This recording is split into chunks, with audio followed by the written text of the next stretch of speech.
इरफान हयात बाजवा साहब ने, जो कि एडवोकेट हाई कोर्ट हैं। इनसे कुछ बात करेंगे प्रॉपर्टी के कवानीन के हवाले से। हमारे मुल्क के क्या कानून, क्या कवानीन हैं जो एक बायर को सिक्योर करते हैं या एक सेलर को सिक्योर करते हैं। इरफान साहब कैसे हैं आप? खैर ऑफिस से हैं? जी, वालेकुम अस्सलाम। अल्हम्दुलिल्लाह, उम्मीद करता हूँ आप भी खैरियत से होंगे। जी जी अल्हम्दुलिल्लाह। इरफान साहब कुछ ये बताइए कि जो पाकिस्तान के कवानीन हैं प्रॉपर्टी से रिलेटेड वो क्या हैं? एक बायर के लिए, एक शख्स जो प्रॉपर्टी खरीदना चाहता है उनको किन चीज़ों का ख्याल रखना है, और एक शख्स जिसको प्रॉपर्टी जो बेचना चाहता है उसको किन चीज़ों का ख्याल रखना है? बहुत शुक्रिया जी। पाकिस्तान में सेल एंड परचेज से मुतल्लिका कॉम्प्रिहेंसिव कवानीन मौजूद हैं, जिसमें सबसे पहले तो हमें देखना होता है कि एक बंदा जो बायर है वो और जो परचेजर है उसके सर्टेन राइट्स जिस तरह कॉन्ट्रैक्ट एक्ट ने डिफाइन किए हैं किसी लीगल वैलिड और इन्फोर्सेबल कॉन्ट्रैक्ट के तहत, उसको देखते हुए फिर प्रॉपर्टी और प्रॉपर्टी की डिस्क्रिप्शन में उसकी जो टाइटलमेंट है, जो बेचने वाला है उसका टाइटल का परफेक्ट होना, उसका एलिजिबल टू कॉन्ट्रैक्ट होना, और फिर उसकी ऑनरशिप पे किसी किस्म का बार ना होना, और ना कोई लीन हो ना कोई बार हो, और वो प्रॉपर्टी जो है वो क्लियर भी हो और लायबल टू ट्रांसफर हो, तो वो उसके ऊपर ऑब्लिगेशंस आती हैं। जो सेलर है उसके ऊपर ऑब्लिगेशन ये है कि उसने अपने टाइटल को क्लियर करना है, अपनी एलिजिबिलिटी बतानी है, अपनी कॉम्पिटेंसी को जाहिर करना है, अपनी प्रॉपर्टी की तमाम तर डिटेल्स जो हैं वो शेयर करनी है अकॉर्डिंग टू देयर खसरा नंबर्स, केवर्ड, कतूनी एटसेट्रा, जो भी डिटेल डिस्क्रिप्शन ऑफ प्रॉपर्टी है।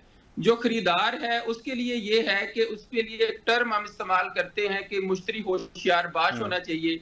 उसने ये देखना है कि जो बंदा प्रपोज कर रहा है उसको प्रॉपर्टी, उसके रिगार्डिंग उसकी ऑनरशिप का सबसे पहले उसके टाइटल का, ऑनरशिप का उसके सबूत मांगे, और वो जो डॉक्यूमेंट प्रोवाइड करे रिगार्डिंग हिज ऑनरशिप उसको वो मुतलका अथॉरिटी या जो रजिस्ट्रेशन अथॉरिटी है वहां से अगर कोई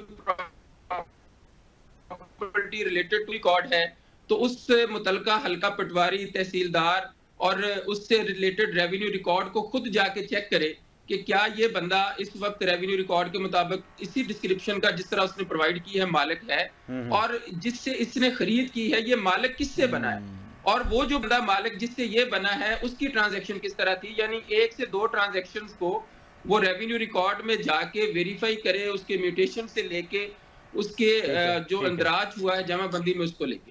तो अच्छा, ये उसके ऊपर बाइंडिंग है सर। कुछ इस तरह से आसान तरीका बताइए कि जिस तरह आजकल हाउसिंग प्रोजेक्ट्स में बाइंग होती है, फाइल्स की मद में होती है, तो हाउसिंग प्रोजेक्ट की तरफ भी मैं चाहूंगा कि हमारे देखने वालों को इन्फॉर्मेशन मिले कि किसी हाउसिंग प्रोजेक्ट में जब इन्वेस्टमेंट करनी है तब किन बातों का ख्याल रखना है, एक आम आदमी को किस तरह से वेरिफिकेशन करनी चाहिए?